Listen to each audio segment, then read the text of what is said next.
Okay, so we're back, and I'm going to be playing the Rats deck, which is completely insane. Very, very fun deck.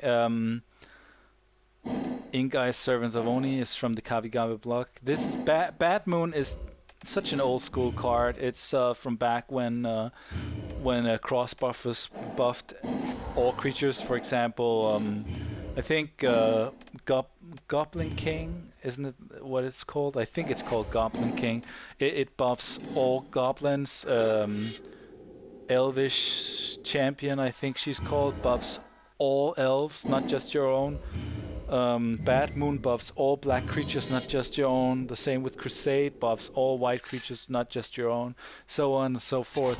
Nowadays, you don't play with stuff like that. You pay one more mana and then it only buffs your side. So I'm asking if he's playing goblins, but it turns out that he's not. But there is a goblins deck in between the modded, and I see it's the curse deck. Which I've tried playing with before. I just recognize Guldra's Vampire. So he's a little surprised that I'm able to recognize it from just one card.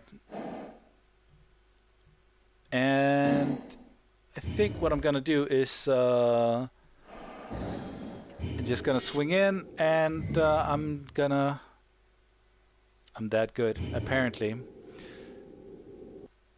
I'm gonna see if he wants to do something about it. Obviously, I have tricks, I have mana open, and I have the means to create another Pack Rat. And Pack Rat is probably one of the most insane cards that came in the Return to Ravnica set. The fact that it could self-replicate. It's a star creature, and star equals the amount of rats that you that are in play. I don't think it's only the amount of rats that you control, actually. I think it's the amount of rats on the battlefield. We'll see. But it has the ability to self-replicate. No, you control, okay. And whenever you replicate it, you get another rat that's also able to self-replicate. So he's going to go ahead and kill one of those guys with the Brimstone Volley. Brim with the volley, clang clang with the bell. So he's gonna swing in, 1 point of damage, and I'm just gonna go ahead and buff my creature because I don't want him to I need several of these guys down, so it takes more effort for him to be able to kill off just one of them. So yeah, let's see. I'm just looking at this guy and seeing that is worth keeping, or should I sack this card, because the other cards are playable at this point, and I want to be able to. I don't want to sack a guy that I can actually use, or sack a card that I'm able to use, and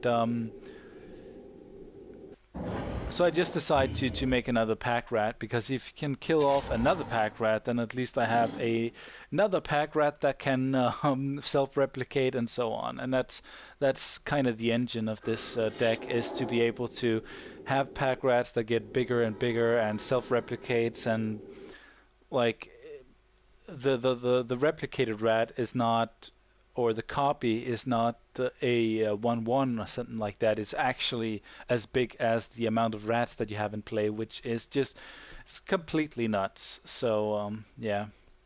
And I have another rat in hand. I have the Bad Moon. Of course, the Bad Moon also buffs his side, but I think I can live with it. Okay, he's gonna drop a what's it called? It's called the Scalding Devil, which is able to ping me for 1 for every 3 mana he spends. Nothing special, to be honest.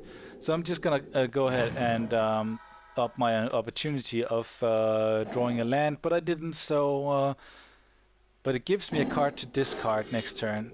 But I do draw Bad Moons, and I decide that it's time to Bad Moon it up. Bring my creatures a little bit more outside the range of his direct or his burn spells, he's gonna go ahead and double block my 1 pack rat, which is, it's kind of dangerous, because if he has any kind of burn spell, he can kill off my 2nd pack rat or my pack rat token, and that means that the pack rat train is definitely over. At this point, though, nope, he doesn't have, but he does have a Hell Rider, which is a 3/3, and every time a creature he controls swings in, he gets to do 1 damage to me. So if you have a lot of creatures, that's going to be a huge deal, because you don't necessarily have to get in to just do damage. So go ahead and draw a land, and I'm just contemplating what to do. I throw down the 2nd Bad Moon, and I think this might have been a bit of a mistake, but I didn't want him to want to show him I had threats just yet. I wanted, but then I thought to myself, it's not much of a trick now, is it? Because he knows that I have a pack rat down, and he knows that I have mana open. But the one thing that I also thought was that this will give him some options if he can swing in. Okay. What is that? All right. So whenever he gets in, his creatures are buffed. So he can swing in, or and tries luck, or he can try to burn my creature, but he chooses to swing in. Obviously, I'm going to create a token, throw away this card. The one thing that I also thought was that maybe he thought that his maybe he thought that his creature or that I didn't have anything that I wanted to drop in hand or discard in hand. So another Scalding Devil is a 1/1, so it's not gonna be a big menace to my side here, and that's the game. It certainly should be. So the rat deck is somewhere between the zombies deck from 2000 and, wow, I like that, Swarm Yacht. I run it in a spider deck I have. But it is somewhere between the goblins deck from 2013 and the zombies deck. It's just very, very, very good. And like he says, if you can't get rid of it in the first turn or in or turn 2, it's just too difficult to get rid of. But yeah, the cool thing is that now I also have a land down that's able to regenerate my guys, or I could do what I do now and overextend and pretty much just create a bunch more creatures. So he's not gonna block there. I took the match, and that's that. So yeah, thanks for watching on Multeyemeteor, and later!